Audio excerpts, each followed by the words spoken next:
India మొత్తం ఒక రాజుని దేవుడిలాగా ఎందుకు చూస్తుంది? ఈ వీడియోలో తెలుసుకుందాం. వీడియో చాలా ఇంట్రెస్టింగ్ గా ఉంటుంది. లాస్ట్ వరకు స్కిప్ చేయకుండా చూడండి. శివాజీ మహారాజ్ ఫిబ్రవరి 19, 1630లో మహారాష్ట్రలోని పూణేలో పుట్టారు. శివాజీ మహారాజ్ కంటే ముందు పుట్టిన వారు అందరూ చనిపోయారు. తర్వాత పుట్టే పిల్లోడు చనిపోవద్దని పార్వతీదేవి ఇంకో పేరైన శివే కలిసి వచ్చేలా శివాజీ అని పేరు పెట్టారు. శివాజీ మహారాజ్ పుట్టే 100 సంవత్సరాల ముందు నుంచే ఇండియాని ముఘల్స్ రూల్ చేస్తున్నారు. వాళ్ళ మెయిన్ ఇంటెన్షన్ వచ్చేసి ఇండియా మొత్తం ముస్లిం కంట్రీగా మార్చేయడం. శివాజీ మహారాజ్ ఫాదర్ అయిన షహాజీ ముఘల్స్ మీద ఓడిపోయారు. వాళ్ళు మహారాష్ట్ర వదిలేసి ఆ రాజ్యాన్ని వాళ్ళకి ఇచ్చేసి బెంగళూరు వెళ్ళిపోమన్నారు. దీనికి ఆయన, నేను బెంగళూరు వెళ్తాను, కానీ నా రాజ్యాన్ని నా వారసులు మాత్రమే పాలిస్తారు, మీకు ట్యాక్స్ కడతారు, వాళ్ళ మీద యుద్ధం చేయొద్దని కండిషన్ పెట్టి బెంగళూరు వెళ్ళిపోతాడు. దీనికి ముఘల్స్ ఒప్పుకుంటారు. షహాజీ రాజ్యాన్ని తన వైఫ్ కి ఇస్తాడు. వెళ్ళిపోయే ముందు శివాజీకి రాజుగా ఉండాల్సిన లక్షణాలన్నీ చెప్పి వెళ్తాడు. ముఘల్స్ మాట వినటం వల్ల శివాజీ రాజ్యంలో మాత్రమే కేస్ ఫైర్ పెట్టారు, కానీ మిగతా రాజ్యాల మీద యుద్ధాలు చేసి వాటిని ఆక్రమిస్తూ ఉన్నారు. అన్ని రాజ్యాల్లో ఉన్న టెంపుల్స్ ని కూల్చేయడం, అక్కడ మసీదులు కట్టడం, మొత్తం దేశాన్ని ముస్లిం కంట్రీగా మార్చేస్తూ ఉంటారు. శివాజీకి తన మదర్ ఇవన్నీ చూపిస్తూ వాటి గురించి చెప్తూ పెంచుతూ ఉంటుంది. తన రాజ్యం కేస్ ఫైర్ లో ఉండగానే యుద్ధం గురించి మొత్తం నేర్పిస్తుంది. అలా ట్రైన్ అయిన శివాజీ తన మొదటి యుద్ధంలోనే విజయం సాధించి కొన్ని కోటలను తన ఆధీనంలోకి తీసుకుంటాడు. తన యుద్ధాలు మొదలుపెట్టిన జస్ట్ 3 years లోనే పూణే మొత్తాన్ని తన కంట్రోల్లోకి తీసుకుంటాడు. శివాజీ యుద్ధానికి వస్తున్నాడు అంటేనే భయపడేలా యుద్ధం చేసేవాడు. శివాజీ యుద్ధం గురించి విన్న ముఘల్స్ రాజులు అతన్ని ఎలాగైనా ఆపడానికి బెంగళూరులో ఉన్న తన ఫాదర్ ని బంధించారు. బెంగళూరులోనే శివాజీ అన్న కూడా ఉన్నారని 2 ఆర్మీస్ లను పంపారు. శివాజీ తన అన్న ఇద్దరు కలిసి వాళ్ళందరినీ ఓడించారు. దీన్ని అవమానంగా ఫీల్ అయిన ముఘల్స్ వాళ్ళలో ఎప్పటికీ యుద్ధం ఓడిపోని అఫ్జల్ ఖాన్ ని శివాజీ మీదకి పంపారు. శివాజీ బలం తెలుసుకున్న అఫ్జల్ ఖాన్ తనని తన రాజ్యంలో ఓడించడం కష్టమని అతన్ని బయటికి రప్పించడానికి శివాజీకి ఎంతో ఇష్టమైన భవానీ మాత టెంపుల్స్ అన్నిటిని కూల్చేశారు. అయినా శివాజీ బయటికి రాకపోయేసరికి మాట్లాడడానికి అఫ్జల్ ఖాన్ శివాజీని పిలిచాడు. శివాజీ అఫ్జల్ ఖాన్ ని కలవటానికి ఒప్పుకుంటాడు. కానీ అతని క్యారెక్టర్ తెలుసుకున్న శివాజీ తనతో పాటు పులిగోర్లను తీసుకుని వెళ్తాడు. అనుకున్నట్టుగానే అఫ్జల్ ఖాన్ శివాజీని కత్తితో పొడవడానికి చూస్తాడు, కానీ శివాజీ పులిగోరుతో పొడిచి అతన్ని చంపేస్తాడు. అఫ్జల్ ఖాన్ ని చంపినందుకు ముఘల్స్ ఈసారి ఆఫ్ఘాన్ ఆర్మీతో పాటు ఇంకో 3 ఆర్మీస్ ని ఒకేసారి పంపారు. అన్ని ఆర్మీస్ ని శివాజీ ఒకేసారి ఓడించేసరికి ఫస్ట్ టైం శివాజీ పేరు మహారాష్ట్ర దాటి దేశమంతా వ్యాపించింది. శివాజీ వాళ్ళ ఫాదర్ ఉన్నప్పుడు 2000 మంది ఉన్న మరాఠా ఆర్మీ శివాజీ వచ్చాక 1,00,000కి పెరిగింది. శివాజీతో యుద్ధం అంటేనే ముఘల్స్ అందరూ భయపడే స్టేజ్ కి వెళ్లిపోయింది. ఇదంతా ముఘల్స్ మెయిన్ కింగ్ అయిన ఔరంగజేబ్ కి తెలిసి ఇండియా మీద తన పట్టు పోయిందేమో అని తన కింద ఉన్న ఒక రాజును 1,00,000 కంటే ఎక్కువ సైన్యాన్ని ఇచ్చి పంపాడు. అంత పెద్ద ఆర్మీ ముందు శివాజీ ఆర్మీ గెలవలేకపోయింది. శివాజీ యుద్ధం ఓడిపోయాడు.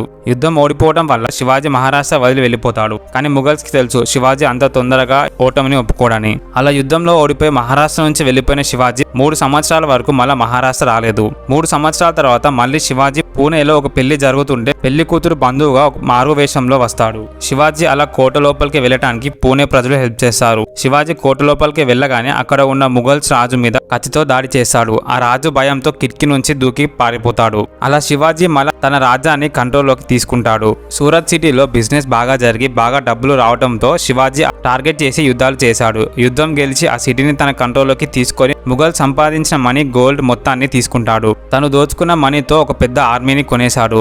వాళ్ళతో యుద్ధాలు చేసి తనని ముందు ఓడించిన ముఘల్స్ రాజులందరినీ ఓడించాడు. ఔరంగజేబ్ తన 50వ బర్త్డేకి శివాజీని ఇన్వైట్ చేస్తాడు. శివాజీ తన కొడుకుతో సహా వెళ్తాడు. కానీ శివాజీని అందరి మధ్యలో నిలబెట్టి అవమానిస్తారు.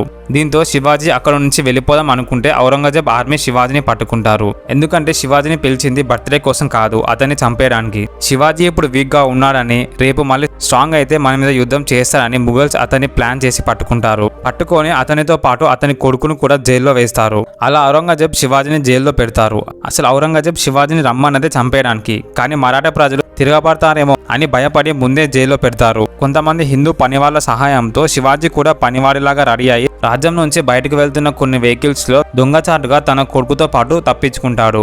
తప్పించుకున్న తర్వాత ఒక 3 సంవత్సరాల పాటు ఎవరికి కనపడకుండా ఉంటాడు. ఔరంగజేబ్ శివాజీ బలం తగ్గిపోయింది అనుకోని ఇక శివాజీ గురించి ఆలోచించడం మానేస్తాడు. కానీ శివాజీ సైలెంట్ గా తన ఆర్మీని, నేవీని, యానిమల్స్ ని, వెపన్స్ ని పెంచుకుంటూ పోతాడు. యుద్ధాల వల్ల 25,000 అయిన తన ఆర్మీని 3 సంవత్సరాలలో 1,60,000కు పెంచుకుంటాడు. ఎలిఫెంట్స్, హార్సెస్, వెపన్స్ అన్ని రెడీ చేసుకుంటాడు 3 years లో. 3 years సైలెంట్ గా ఉండి ఒకేసారి అంత పెద్ద ఆర్మీతో ముఘల్స్ పాలిస్తున్న రాజ్యాలన్నిటి మీద యుద్ధాన్ని ప్రకటిస్తాడు. దొరికిన రాజ్యాన్ని దొరికినట్టు ఆక్రమిస్తాడు. శివాజీ ఆర్మీ దెబ్బకు కొంతమంది ముఘల్స్ యుద్ధం చేయకుండానే రాజధాని ఇచ్చేస్తారు. అలా కొన్ని నెలల పాటు ఆపకుండా యుద్ధం చేసి ఇండియాని ముఘల్స్ రాజ్యం నుంచి హిందూ రాజ్యంగా మార్చాడు. నెక్స్ట్ 100 years లో ఇండియా మొత్తం ముస్లిం కంట్రీగా మారిపోతుంది అనుకున్న ముఘల్స్ శివాజీ వల్ల బలం పోగొట్టుకొని కొన్ని రాజ్యాలు మాత్రమే కంట్రోల్ చేయగలిగారు. శివాజీ మహారాజ్ చనిపోయిన 50 సంవత్సరాల తర్వాత అసలు ముఘల్ రాజ్యమే ఇండియాలో లేకుండా పోయింది. అంత పెద్ద యుద్ధం చేసినందుకు హిందూ రాజులకే చక్రవర్తి అని శివాజీకి ఛత్రపతి బిరుదును ఇచ్చారు. ఆల్మోస్ట్ 70% ఇండియాని ముఘల్స్ నుంచి లాక్కొని బిగ్గెస్ట్ మరాఠా సామ్రాజ్యాన్ని స్థాపించాడు.